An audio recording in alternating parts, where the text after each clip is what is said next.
Os irmãos sabem, eu cresci lá na igreja de Agostinho Porto, primeira igreja batista de Agostinho Porto, e lá nós tínhamos muitas famílias, né, amadas, dentre elas a do irmão Pedro Barbosa e a nossa irmã Penha. E nós, como eles moravam lá perto de Agostinho Porto, ali indo para Éden, a gente sempre vinha junto do culto de quarta-feira, meus pais e eles conversando, às vezes no culto de domingo. E a irmã Penha serviu muito ao Senhor lá naquela igreja, o irmão Pedro Barbosa também serviu muito. Cantou muitos cânticos e solos no coro também, cantava no coro, fazia solo no coro, e foi uma família muito abençoada. E eles tiveram alguns filhos, dentre eles tiveram Pedrinho, né? Pedrinho, o tempo passou, cresceu, fez seminário, foi consagrado, e ele se tornou, já é pastor há alguns anos, e nós temos hoje aqui o pastor Pedro Sérgio Moraes, que é o pregador da noite. Eu quero convidar o pastor para chegar até aqui. Ele é pastor aqui, é líder do Ministério Palavra Profética, aqui próximo à Praça da Bandeira, e ele, já há algum tempo, eu venho convidando para ele pregar aqui. Ele sempre vai deixando. Dessa vez, graças a Deus, ele aceitou o convite. Então, quero falar, pastor, que é para mim uma honra, uma alegria muito grande receber você aqui. Tá bom?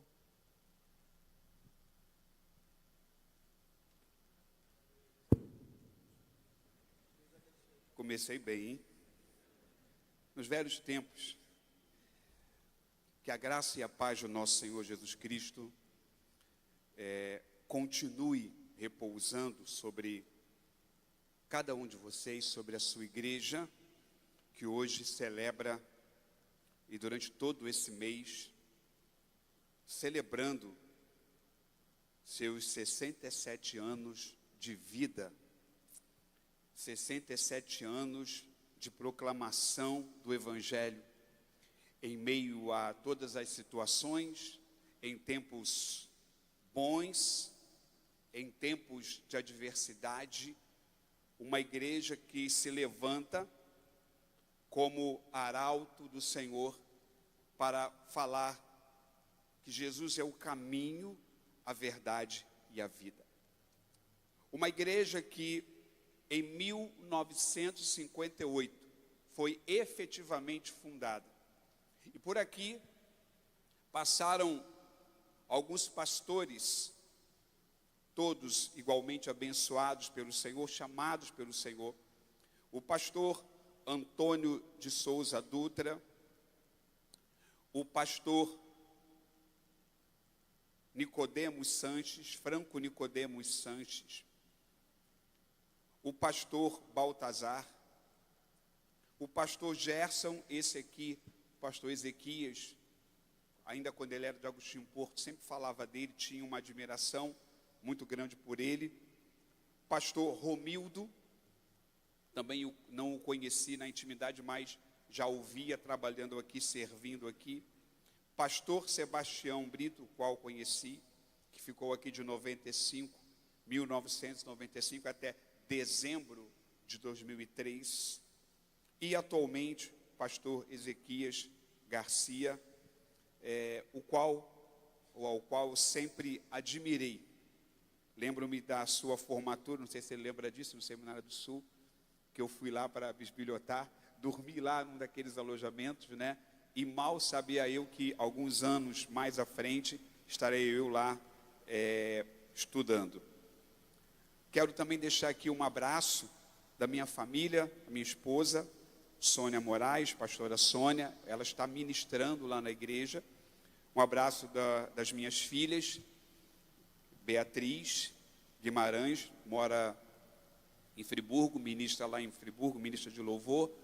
Hoje também cantora pela Graça Music, Beatriz Guimarães, é o Instagram dela lá. O Senhor tem abençoado. A Thaís também, casada, mora em Rio das Ostras, mas serve aqui. Ela não pode vir todos os domingos, mas é ministra de missões na nossa igreja. E o meu filho Isaac, ele tem 20 anos, ele é solteiro, mora conosco. Então deixo aqui o abraço da nossa família sobre a sua vida. Abra sua Bíblia no Evangelho segundo nos escreveu o evangelista Lucas, o médico Lucas, capítulo, um texto que você conhece muito bem, um texto extremamente conhecido, capítulo 18.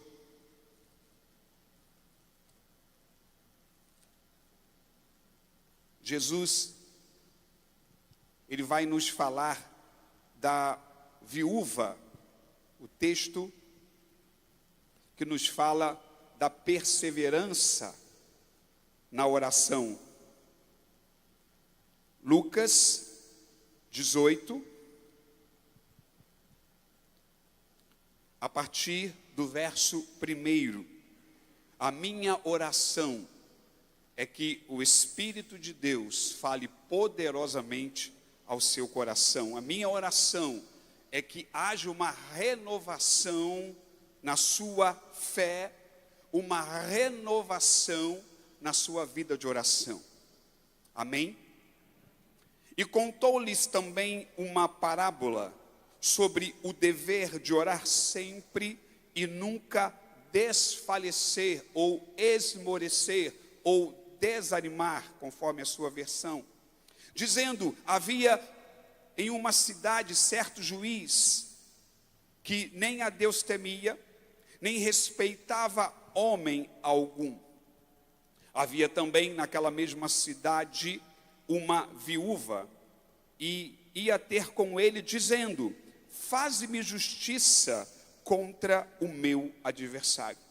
E por algum tempo não quis, mas depois disse consigo: ainda que não temo a Deus, nem respeito os homens, todavia, como esta viúva me molesta, hei de fazer-lhe justiça, para que enfim não volte e me importune muito.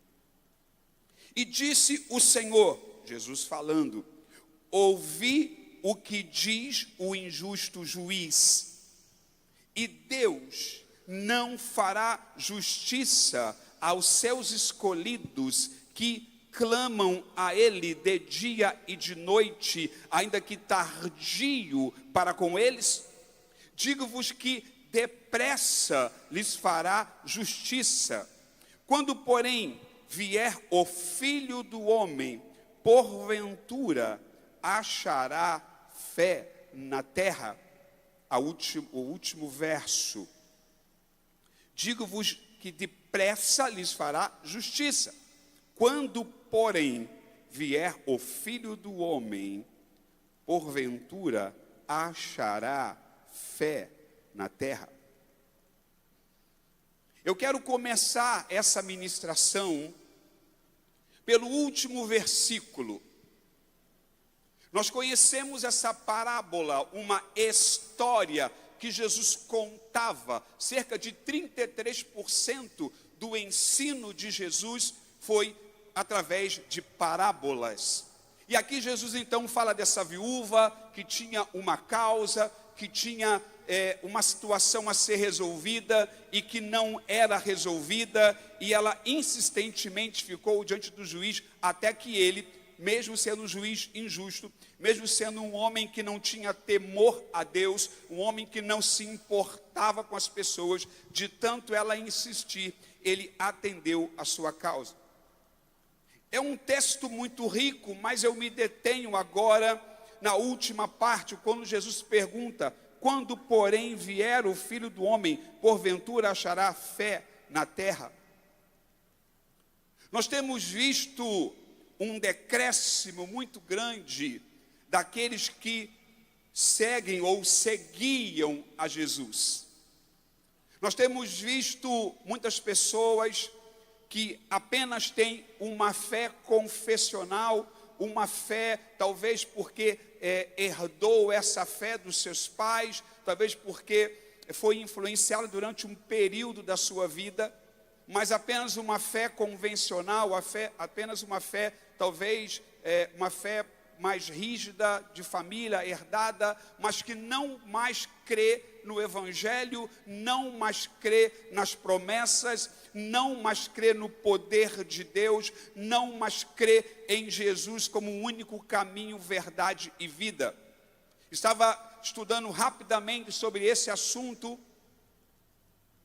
e a geração Z é a geração que mais têm se afastado, abandonado a fé. E cada vez mais a nossa fé será atacada. Nós não podemos mais nos assustar, nos apavorar com tudo que se levanta, toda argumentação que se levanta contra a fé, principalmente a fé em Jesus Cristo. O cristianismo é a religião mais perseguida no mundo. Nunca se matou tanto cristão como nos dias atuais. Eu não vou me deter em detalhes. Acesse ali o site, acesse o Instagram, por exemplo, de Portas Abertas, e você vai ver tudo o que está acontecendo. A nossa fé está sendo atacada. Há um decréscimo de crentes em Cristo, da igreja evangélica, da igreja protestante nos Estados Unidos. Atualmente, apenas 63% de cidadãos americanos se identificam como cristãos. 10% a menos que em 2011, que era 73%. E em 2007, esse número era de 78%. Dados dos Estados Unidos, não estou falando do Brasil. Mas a grande questão que Jesus coloca aqui para nós é: porventura, quando o Filho do Homem vier, achará fé na terra? Então nós entendemos que a preocupação de Jesus era que os seus seguidores, que os seus filhos, que os seus discípulos continuassem em fé. E para que isso acontecesse, Jesus fez uma comparação, Jesus usou uma parábola falando da oração. E eu vejo nesse texto, eu vejo nessa palavra, nesse ensino de Jesus, um antídoto, um remédio para que eu e você não percamos a nossa fé. Porque a oração é um termômetro da nossa fé. Talvez você esteja aqui nesta noite, desanimado na sua fé em Cristo. Você não perdeu a sua fé, você não se afastou do Evangelho, mas há um desânimo.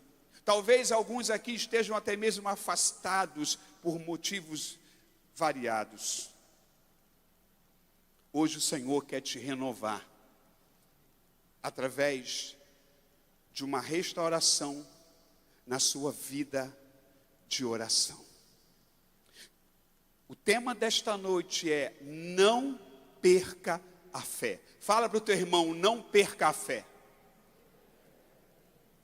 Primeiro lugar, para a gente acelerar a mensagem e não extrapolarmos o horário, passarmos do horário. Não perca a fé orando sempre. Diz o texto: e contou-lhes também uma parábola sobre o dever de orar sempre. A igreja não pode abrir mão da oração. Orar sempre e nunca desfalecer. Em Atos 4, verso 31, diz que desceu o poder, tremeu o lugar onde estavam reunidos. E tendo orado, tendo eles orado, tremeu o lugar onde estavam reunidos. E todos anunciavam com intrepidez, ousadia, a palavra, o Evangelho.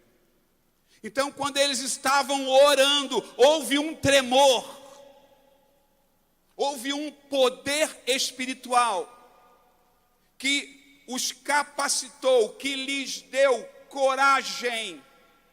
Muitas vezes a coragem para proclamarmos o Evangelho não vem das tecnologias, amém pelas tecnologias, amém por tudo aquilo que temos recebido nesse tempo. Temos que usar tudo isso como ferramentas, mas o poder veio através da oração.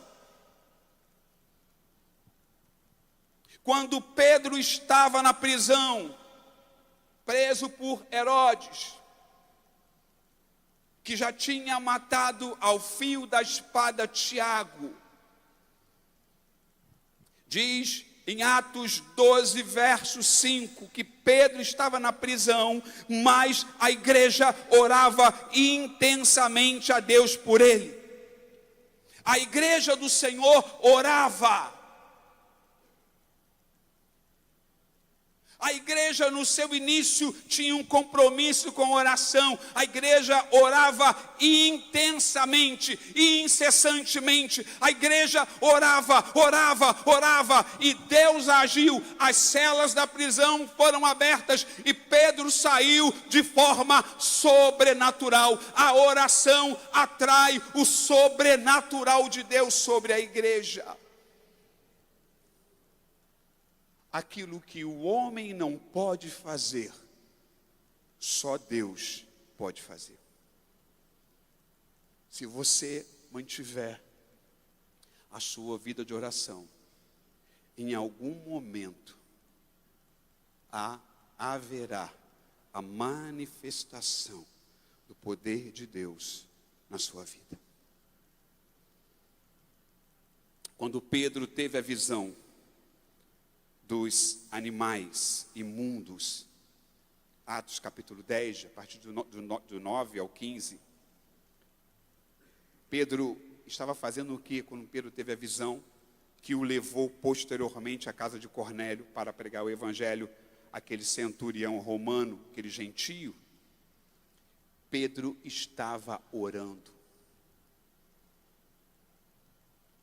Jesus contou uma parábola sobre o dever de fazer o quê? Orar sempre. O que diz 1 Tessalonicenses 5,17? Orai sem cessar. Na NVI, orai continuamente.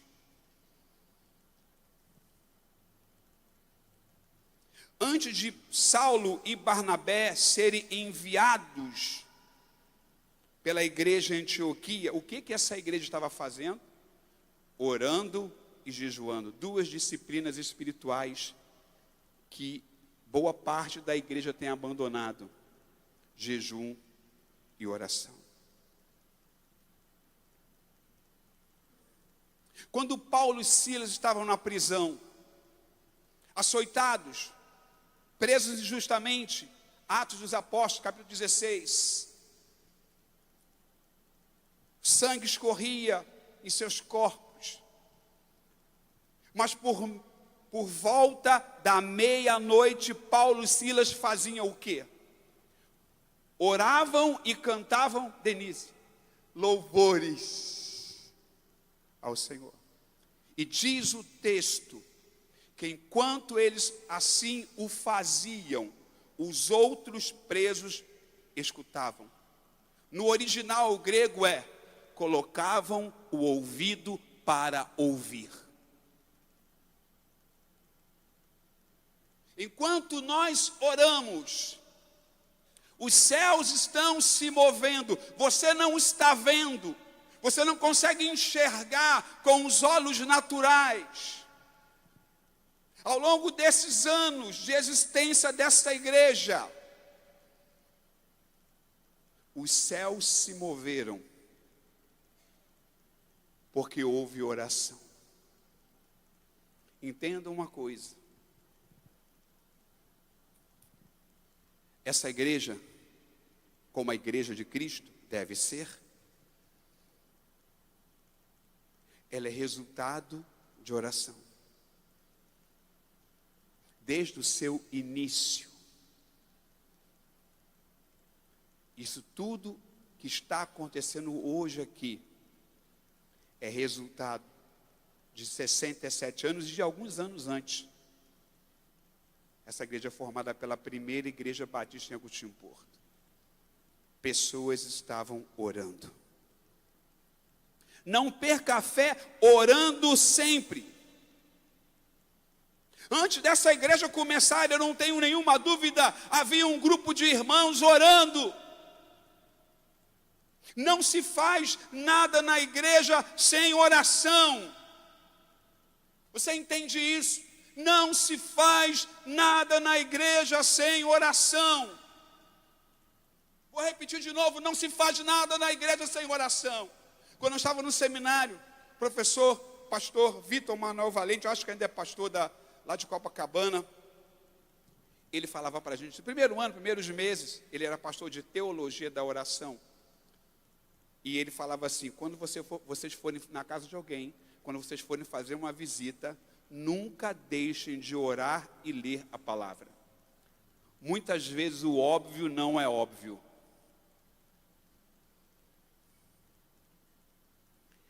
Eu costumo dizer que a oração é uma declaração de total dependência do Senhor.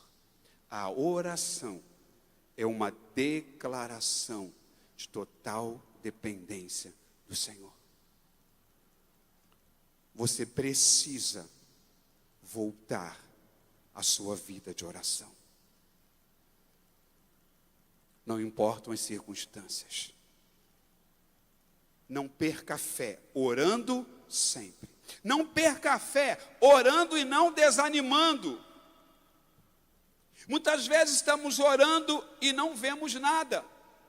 Como o profeta Elias mandou o servo dele lá, vai ver, se está vindo chuva, está vindo nada. Vai a segunda vez, nada. Vai a terceira vez, nada. Na sétima vez, uma pequena nuvem do tamanho da mão de um homem. Oramos e nada. Oramos de novo e nada. Oramos mais uma vez e nada está acontecendo aos nossos olhos. Aí vemos algo pequeno, mas um sinal de que Deus ouviu a nossa oração e Ele vai enviar abundante chuva sobre a nossa vida. O desânimo vai enfraquecendo a nossa fé. A Bíblia diz que Abraão, Romanos capítulo 4, verso 14, Abraão, sem enfraquecer na fé, embora tivesse o corpo amortecido pela carne, pela idade, Abraão creu, Abraão não enfraqueceu na fé. Hoje você precisa renovar a sua fé no Senhor. Você precisa renovar a sua confiança de que Deus ouve a sua oração. A palavra de Deus continua real. Todos os avanços da ciência, da neurociência, da psicologia, de tantas outras áreas, do coaching.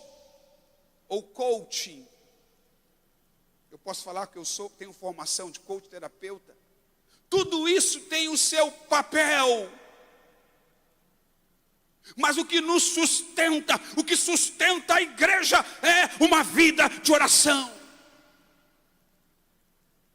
A motivação é algo muito bom. Já dei muitas palestras, seminários. Muito bom, motivacional. Até a página 2. Porque haverá momentos que vai permanecer apenas você e Deus. Não vai ter coach, não vai ter motivacional, não vai ter ninguém. Só você e Deus.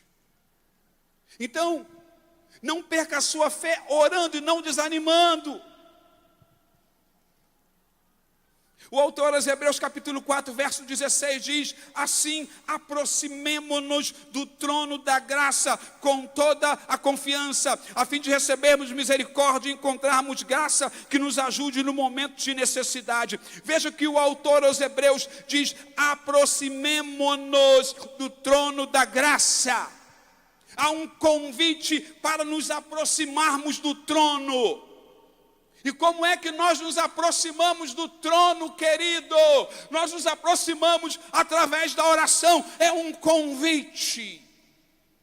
Enquanto Satanás quer que nós nos afastemos. Quando Adão pecou, Adão e Eva pecaram, Deus perguntou: onde estás?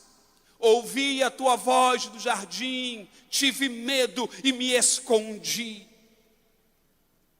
Satanás quer que nós nos afastemos, quer que o pecado nos afaste do Senhor, mas o Senhor nos faz um convite: se aproxime do trono, se aproxime do trono da graça, do trono de favor, para receber graça, misericórdia, socorro, livramento, vitória, em nome de Jesus.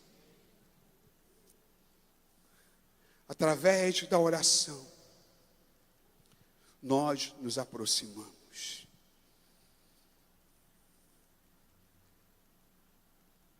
Você que tinha uma vida de oração, você que vinha para os cultos de oração da igreja, você que se colocava à disposição, você que acordava nas madrugadas para orar, para interceder, pedir por outros, para interceder pela nossa nação. O nosso país precisa de oração.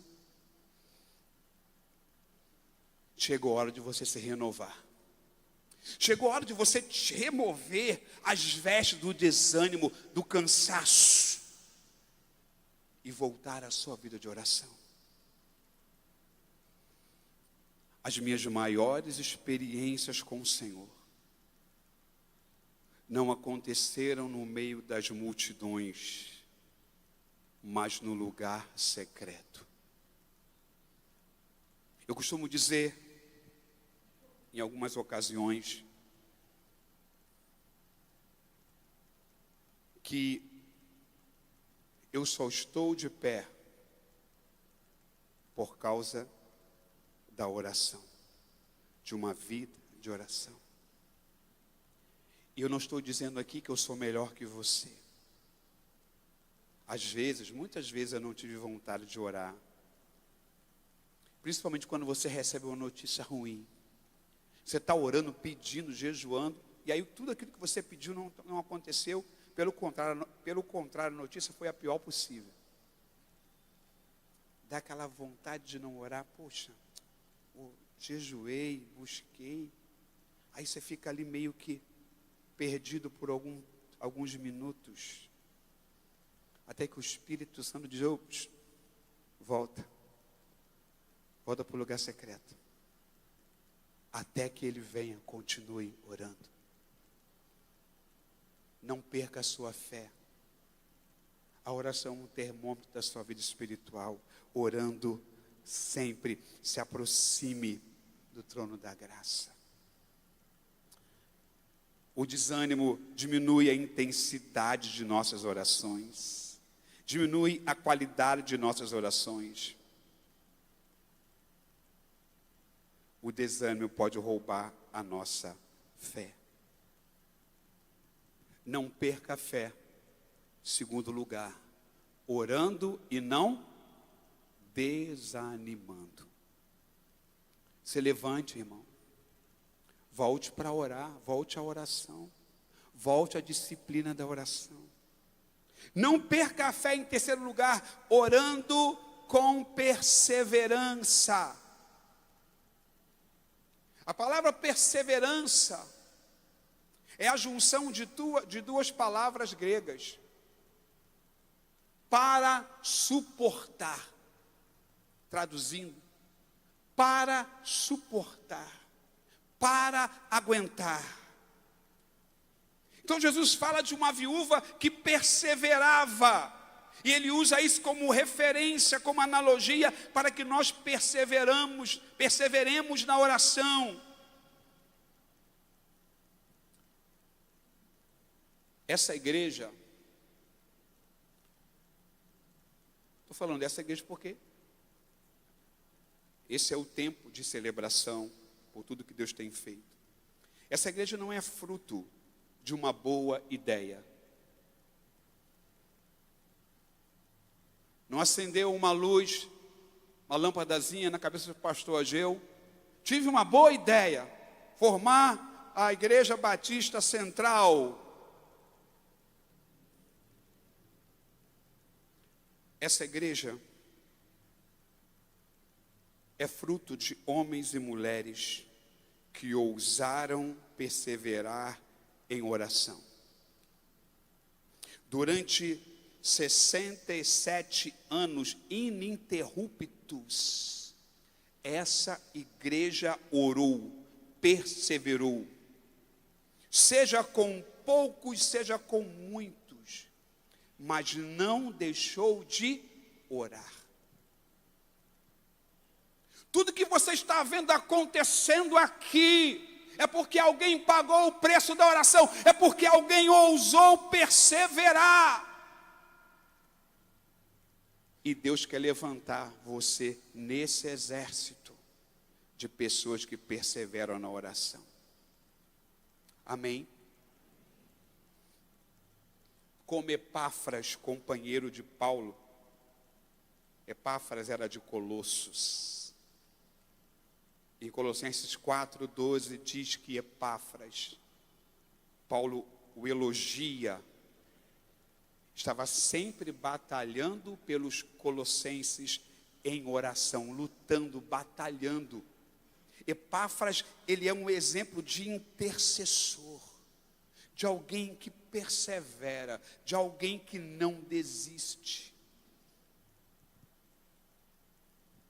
Certa vez eu estava preocupado com os problemas da vida, as situações pessoais, ministeriais.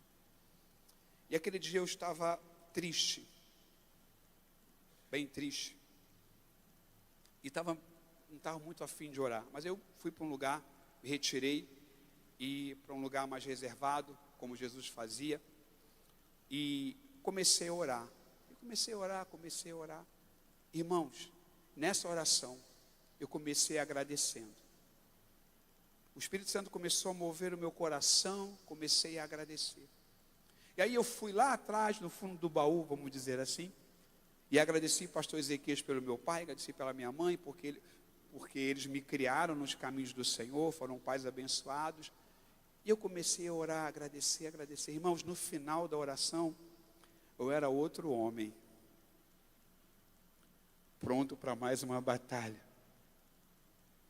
pronto para mais uma luta, caso ela viesse. Porque a oração, ela é tão tremenda, ela é poder espiritual tão grande, uma disciplina espiritual tão importante, que nós nos renovamos quando estamos orando. Mas essa renovação não é por causa do nosso poder, mas pelo poder de Deus, pelo Espírito Santo que habita em nós, porque Ele intercede por nós com gemidos inexprimíveis. É maravilhoso. Eu sinto falta. Se eu não conseguir orar, meu dia não é a mesma coisa. É tão gostoso você orar. É tão gostoso você buscar ao Senhor. Eu oro primeiro porque Deus ordena. Eu oro porque fui ensinado a orar. Por isso eu oro e persevero. Porque o pastor que pregava, pastor Ageu, ele nos ensinava a orar. Porque o pastor Anuda me ensinava a orar. Os mais antigos, amém? Só os mais antigos, geração Z, não sabe nem de quem eu estou falando.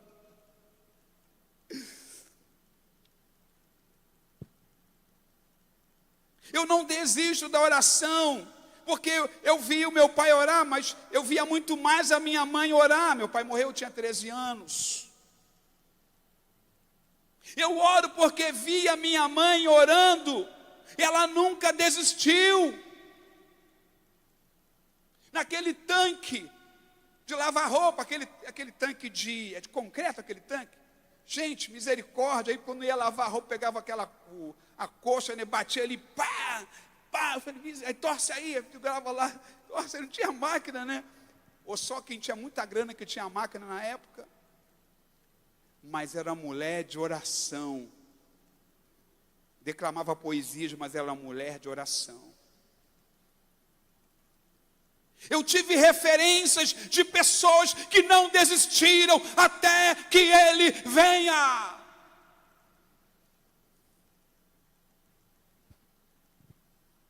Somos um total de 7. E minha mãe, dos 4 que estavam afastados do Evangelho, Minha mãe viu 3 voltando para o Evangelho, falta só um. Deus honrou, Deus ouviu, porque ela não desistiu.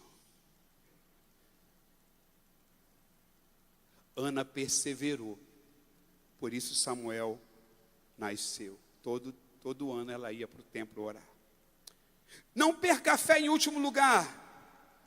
Antigamente na igreja, quando falava assim, último lugar, o pessoal, ai, que bênção. Em quarto lugar, não perca a fé, crendo num Deus justo. Diz o texto, verso 7. E Deus não fará justiça aos seus escolhidos, que clamam a Ele de dia e de noite? Ainda que tardio para com eles, digo-vos que depressa lhes fará justiça. Jesus está dizendo assim, se o juiz injusto não teme a Deus, não respeita ninguém, ele atendeu essa viúva, eu não vou atender aos meus escolhidos, que clamam dia e noite. Deus é justo, irmãos. É difícil às vezes a gente imaginar Deus fazendo justiça num mundo injusto. Eu concordo que seja difícil. Mas a Bíblia diz que Deus é justo. Nunca saiu uma mentira da boca de Deus. Nunca saiu uma mentira da boca de Jesus. A Bíblia continua sendo a palavra de Deus. E ela disse que nosso Deus é justo. Então, Ele fará justiça na sua vida. Continue clamando, continue buscando, continue na intercessão, porque Deus fará justiça.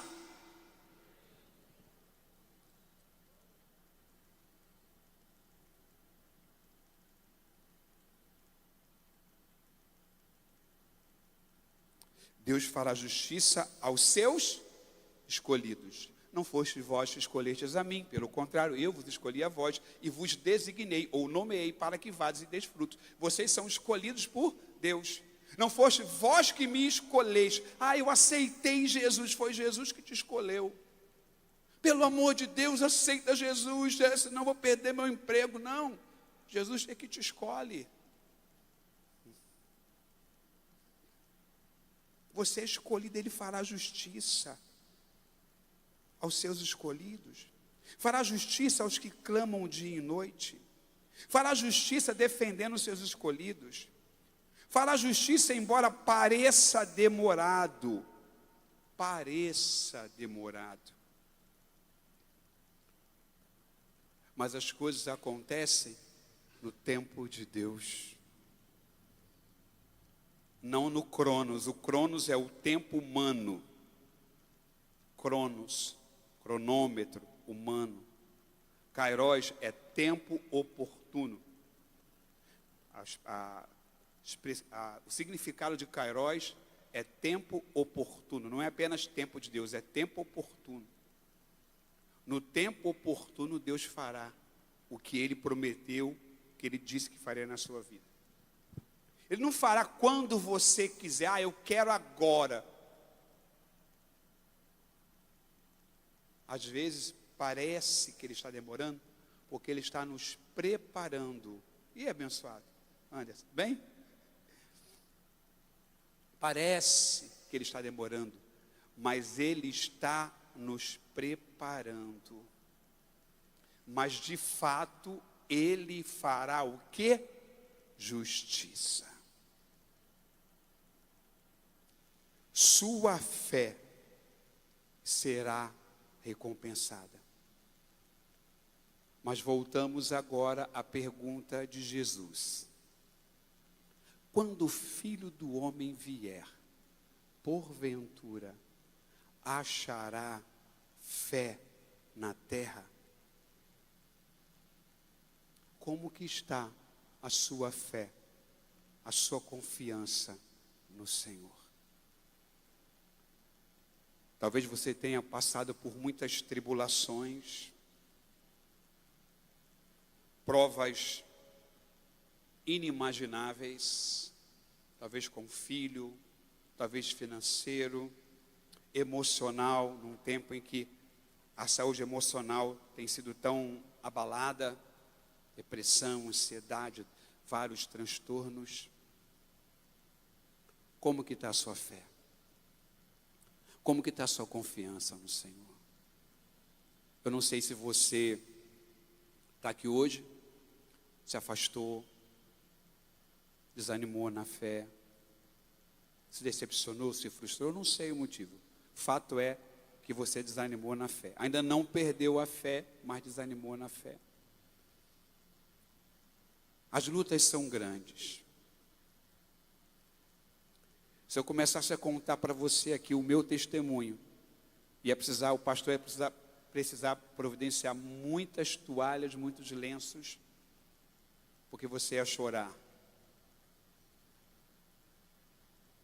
Mas eu não perdi a minha fé.